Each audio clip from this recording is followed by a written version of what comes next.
अभी chapter 10 vector algebra. Vector वो quantity होती है जिसमें मैग्नीट्यूड भी होता है, डायरेक्शन भी होती है। मतलब उसकी वैल्यू लेंथ भी होगी कुछ, या उसकी वैल्यू होगी कुछ, और उसमें डायरेक्शन भी होगी। जैसे कि एक लाइन है एल, इसमें हमने 2 पॉइंट चूज़ करे ए बी, तो वेक्टर ए बी को ऐसे रिप्रेजेंट करते हैं ऊपर एरो लगा के, और इसका मैग्नीट्यूड ऐसे 2 स्ट्रेट लाइन्स है। ए को बोलते हैं इनिशियल पॉइंट और बी को बोलते हैं टर्मिनल पॉइंट, और इस लाइन एल को बोलते हैं line of support. Line of support है, इसकी लेंथ कितनी भी हो सकती है। तो अलग अलग टाइप में वेक्टर के, जीरो वेक्टर वो होता है इसका मैग्नीट्यूड जीरो और कोई डायरेक्शन भी फिक्स नहीं होती इसकी। यूनिट वेक्टर वो होता है इसका मैग्नीट्यूड होता है 1। तो यूनिट वेक्टर को ऐसे करके दिखाते हैं, एक ऊपर कैप लगा के, और इसकी वैल्यू ये होती है वेक्टर ए को उसी के मैग्नीट्यूड से डिवाइड कर देते हैं। ये मैग्नीट्यूड है और ये कोई वेक्टर है, तो ये आएगा यूनिट वेक्टर, और इसका मैग्नीट्यूड होता है 1। पैरेलल वेक्टर, इफ वेक्टर है सेम और पैरेलल लाइन ऑफ सपोर्ट, मतलब तो सेम लाइन के अलोंग एक्ट होंगे या फिर पैरेलल लाइन। तो अगर दोनों की डायरेक्शन सेम है तो इसे बोलते हैं लाइक, और अगर अपोजिट डायरेक्शन है तो उसमें अनलाइक।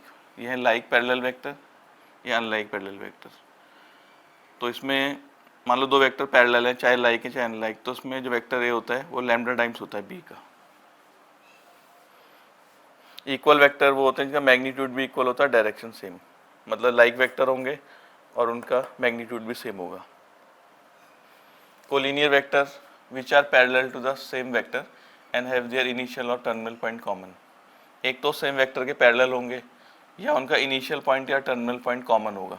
जैसे इनिशियल पॉइंट और टर्मिनल पॉइंट बताया था, एक पॉइंट कॉमन होगा उसमें। सपोज ऐसे बनाया हमने कोई, मान लो ये वेक्टर इधर को जा रहा है, ये इधर को जा रहा है वेक्टर, तो इनका इनिशियल पॉइंट सेम है, तो ये कोलिनियर होंगे।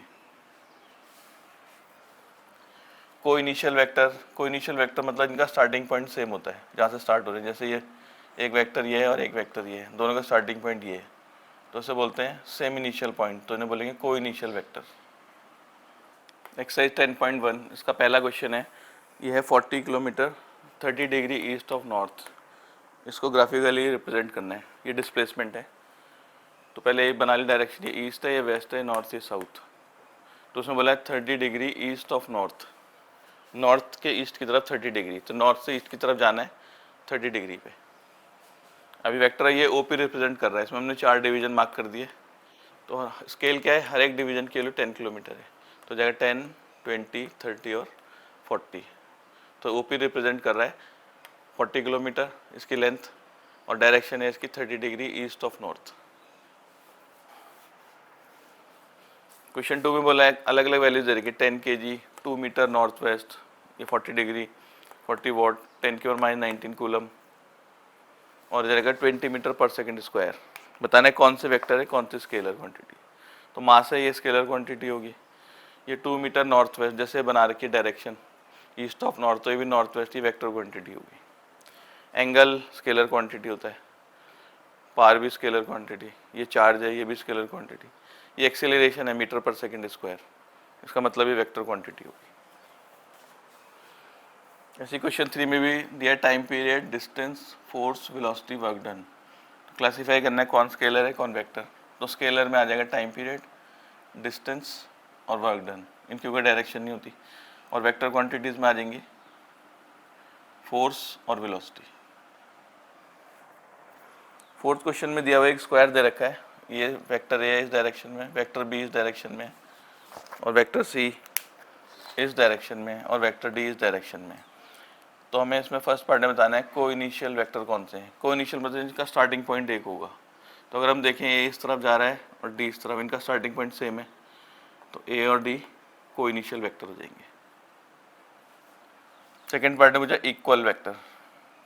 इक्वल वेक्टर के लिए एक तो मैग्नीट्यूड भी सेम होना चाहिए और डायरेक्शन भी सेम होनी चाहिए।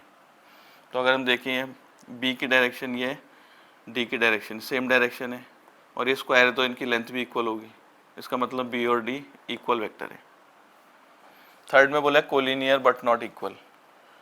कोलिनियर होनी चाहिए, या तो एक ही लाइन में या फिर पैरेलल लाइन में होंगे, और इक्वल नहीं है।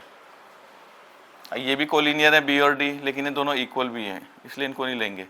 तो ए और सी को देखो, ये कोलिनियर है क्योंकि पैरेलल है, पैरेलल वेक्टर को भी कोलिनियर ही बोलते हैं, लेकिन इनकी डायरेक्शन अपोजिट है तो इक्वल नहीं हो सकते।